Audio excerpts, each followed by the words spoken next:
সুপ্রিয় দর্শক, সর্বশেষ আপডেট বাংলা নিউজে আপনাদের স্বাগতম। শুরুতেই সংবাদ শিরোনাম, এরপর থাকছে বিস্তারিত। শুরুতেই জানিয়ে দেব, অবৈধ ইউনূস সরকারের জেলখানা যেন আওয়ামী লীগের জন্য মৃত্যুকূপ। 15 মাসে 112 জন আওয়ামী লীগ নেতাকর্মীকে জেলখানায় হত্যা। বিস্তারিত থাকছে প্রতিবেদনে। আরও জানিয়ে দেব, গাজীপুরে বিএনপির দুই গ্রুপের সংঘর্ষে আহত 10, ক্যাম্প ভাঙচুর ও অগ্নিসংযোগ। বিস্তারিত থাকছে প্রতিবেদনে। আরও জানিয়ে দেব, যে কোনো মূল্যে দুর্নীতির লাগাম টেনে ধরার আহ্বান তারেক রহমানের। বিস্তারিত থাকছে প্রতিবেদনে।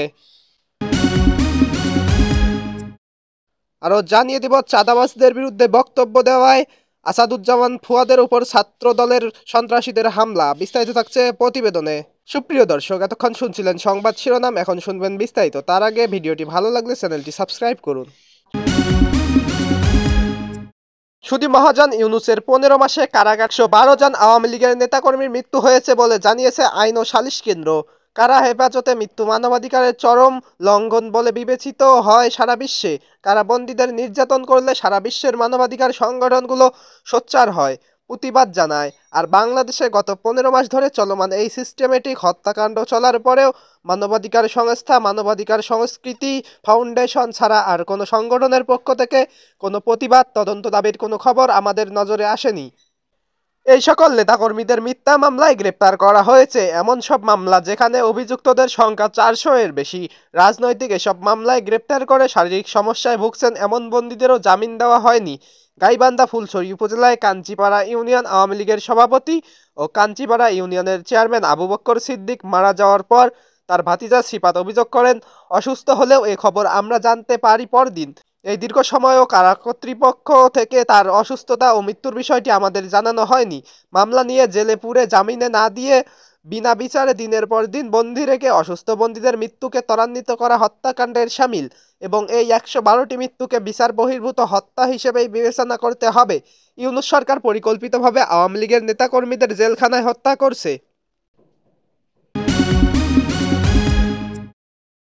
এদিকে গাজীপুরে 1 আসনের মনোনয়নকে কেন্দ্র করে বিএনপির দুই গ্রুপের মধ্যে সংঘর্ষ হয়েছে, এতে অন্তত 10 জন আহত হয়েছেন। পাশাপাশি বিভিন্ন স্থানে নির্বাচনী ক্যাম্প ও মোটরসাইকেল ভাঙচুর এবং অগ্নিসংযোগের ঘটনাও ঘটেছে।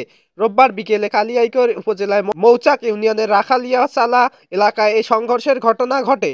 জানা যায়, মনোনয়ন বঞ্চিত জেলা বিএনপির সদস্য সচিব ইশরাক সিদ্দিকীর সমর্থকরা বিক্ষোভ মিছিলের ডাক দেন। পূর্ব ঘোষিত এ কর্মসূচি চলাকালে হঠাৎ দুর্বৃত্তরা হামলা চালায়, এতে অন্তত 10 জন আহত হন। পরে তাদের উদ্ধার করে শহীদ তাজউদ্দিন আহমেদ মেডিকেল কলেজ হাসপাতাল ও কালিয়াকৈর উপজেলা স্বাস্থ্য কমপ্লেক্সে ভর্তি করা হয়। ঘটনায় পুরো এলাকায় আতঙ্ক ছড়িয়ে পড়ে। মনোনয়ন বঞ্চিত ইশরাক সিদ্দিকী দাবি করেন, গাজীপুরে 1 আসনের মনোনয়ন নিয়ে দলের নেতাকর্মীদের মধ্যে ক্ষোভ তৈরি হয়েছিল। তারা ধারাবাহিকতায় বিক্ষোভ কর্মসূচি ঘোষণা করা হয়, কিন্তু বিএনপি মনোনীত প্রার্থী মুজিবুর রহমানের অনুসারীরা তাদের উপর হামলা চালায়। এ সময় হাতে নাতে কয়েকজনকে আটক করা হয় বলেও তিনি জানান।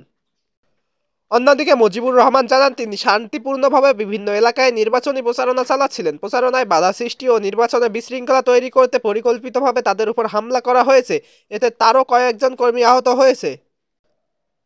কালিয়াকৈর থানা পুলিশের ভারপ্রাপ্ত কর্মকর্তা আব্দুল মান্নান বলেন, বিএনপির দুই গ্রুপের সংঘর্ষের খবর পেয়ে পুলিশ ঘটনাস্থলে পৌঁছে পরিস্থিতি নিয়ন্ত্রণে আনে। পরবর্তী আইনগত পদক্ষেপ চলছে। এদিকে বরিশালের মিরগঞ্জে আমার বাংলাদেশ পার্টির সাধারণ সম্পাদক আসাদুজ্জামান ফুয়াদের উপর বিএনপি নেতাকর্মীরা হামলা চালিয়েছে অভিযোগ করে এ ঘটনাকে ফ্যাসিবাদী চরিত্রের নগ্ন বহিঃপ্রকাশ বলে মন্তব্য করেছেন দলটির চেয়ারম্যান মুজিবুর রহমান মঞ্জু। এ ঘটনায় দোষী ব্যক্তিদের গ্রেপ্তার করে বিচারের আওতায় আনার দাবি জানিয়েছেন তিনি।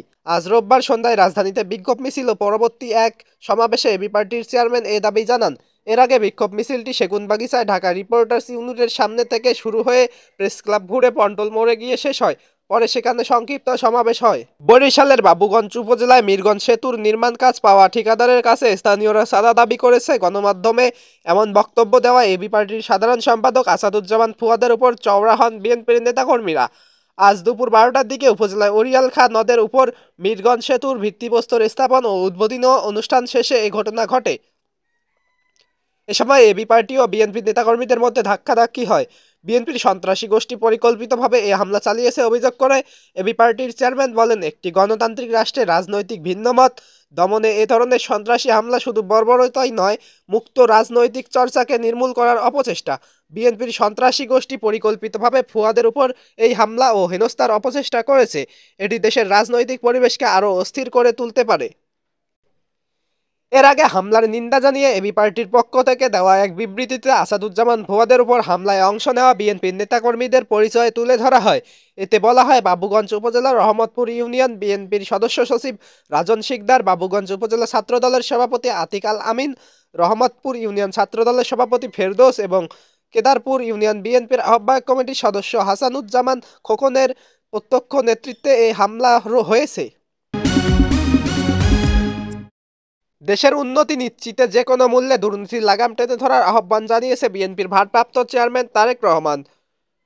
রোববার বিএনপির দেশ গড়ার পরিকল্পনা শীর্ষক কর্মসূচির আলোচনা সভায় প্রধান অতিথির বক্তব্যে তিনি এই আহ্বান জানান। তারেক রহমান বলেন, যে কোনো মূল্যে দুর্নীতির লাগাম টেনে ধরতে হবে, যে কোনো মূল্যে আইন শৃঙ্খলা পরিস্থিতি ভালো করতে হবে, না হলে দেশের ক্ষতি হয়ে যাবে। যদি সরকার গঠন করতে পারি তবে শুরুতেই দুর্নীতি ও আইন শৃঙ্খলা পরিস্থিতির লাগাম টেনে ধরতে হবে। তিনি দাবি করেন, দেশে দুর্নীতির লাগাম টানতে পারে শুধু বিএনপি, অতীতে লাগাম টেনে ধরেছে, ভবিষ্যতেও পারবে। তারেক রহমান অভিযোগ করেন, স্বৈরাচার যেভাবে বিএনপির বিরুদ্ধে অপপ্রচার চালিয়েছে, একটি দল সেভাবেই অপপ্রচার চালাচ্ছে। সেই দলের দুইজন বিএনপির আমলে মন্ত্রী ছিলেন, তারা সিনিয়র মানুষ, তারা গত হয়েছেন, তারা বেগম খালেদা জিয়ার উপর আস্থা রেখেছিলেন শেষ দিন পর্যন্ত দুর্নীতির বিরুদ্ধে অবস্থানের কারণে। এ সময় দেশবাসীকে ঐক্যবদ্ধভাবে এগিয়ে আসার আহ্বান জানান বিএনপির ভারপ্রাপ্ত চেয়ারম্যান তারেক রহমান। তিনি বলেন, দেশ গড়ার কাজ করতে হলে মানুষের অবস্থান পরিবর্তন করে ভালো অবস্থাতে নিয়ে যেতে হবে। সবাই কাঁধে কাঁধ মিলিয়ে কাজ করতে হবে। সামনের সময় কিন্তু ভালো নয়, কঠিন সময় আসছে। বিভিন্ন সময় বিভিন্নভাবে ষড়যন্ত্র চলছে। জনগণকে সঙ্গে নিয়ে বিএনপি সেই ষড়যন্ত্র রুখে দিতে পারে। গণতন্ত্রই পারে সব ষড়যন্ত্র রুখে দিতে।